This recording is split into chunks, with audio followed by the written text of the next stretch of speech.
All right. Another thing that we will teach in our programming is the imitation repertoire. And basically this is just teaching the learner to observe a model and then do what they're doing. And teach them that when you say do this or some other instruction, that they then try to do whatever they're seeing the other person do. And we call that imitation. And when they do, they get reinforcement and life's good. And when they don't, we try to prompt it.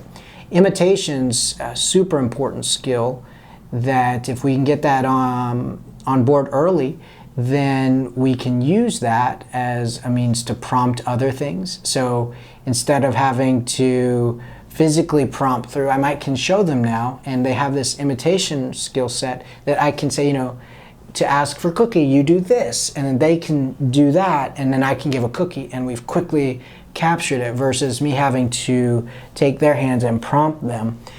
Sometimes that can get in the way of quick learning. And so the imitation skill set's great for the beginning language training. As you move on, it starts to build the foundation for imitative vocal, which we call echoics. And those are important because as you're building language, it's easy then if they can imitate a sound I make, then that's a whole lot easier to reinforce and capture than waiting for that sound to happen spontaneously and then say, oh, there it is. So the ability to imitate is the beginning of then the ability to imitate vocal sounds, or what we call echoics. And that's really critical for training language skills. And so both of those are fairly closely intertwined. And then there's also one of the other reasons imitation is important is that you, as a child, when you're playing, you look to peers and colleagues and imitate how they do it to kind of fit into that social group. And so there's some value there as well as we get into the social domain. So imitation is also a very important skill.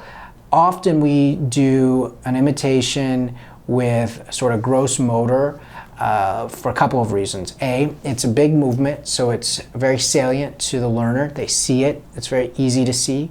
And then if they imitate an approximation of it, so if I say, do this, and they kind of raise their hands like that, I can go ahead and reinforce that. Good, I give them the reinforcer. Might be a food item or tickles, or if we're on a token system, we give a token. The praise eventually will become a reinforcer in and of itself. But I give that to them immediately, and then I start to vary, so that we want to make it clear that do this, that word doesn't mean this. Do this sets the stage for I'm going to do something and then you do that thing. And so the first time we catch an approximation, that's good. But then we want to vary so that it's really clear that we're talking about the relationship of what I'm doing and what the learner's doing, not that we're naming that action, quote unquote, do this. And I've seen that happen before where people are training one gross motor movement as the imitation, and that one thing for the learner simply becomes represented by the words do this. So if I start with do this, my next thing might be do this, or might be do this, or do this. And so you want to find things that are easy for your learner to do. You want to find things that are easy for you to tell if the learner's trying to do them. Because that's another thing. If I have a learner that's always rocking and is like throughout the day, and then I'd say do this and I rock, I'm going to have a hard time differentiating between was that what they were already doing, or are they doing that because they saw me do it and they're imitating. So it's important that whatever you're choosing as your target, the movement is going to be clear enough that when they try it, you can tell, oh, they're trying to imitate. And again, you might start with approximations because they may not be very good at it. And then you slowly shape it up until they get better and better at imitation.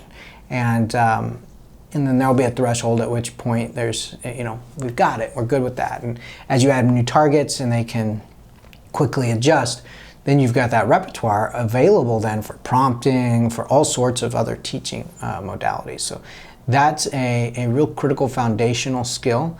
And so you see that targeted early on as well.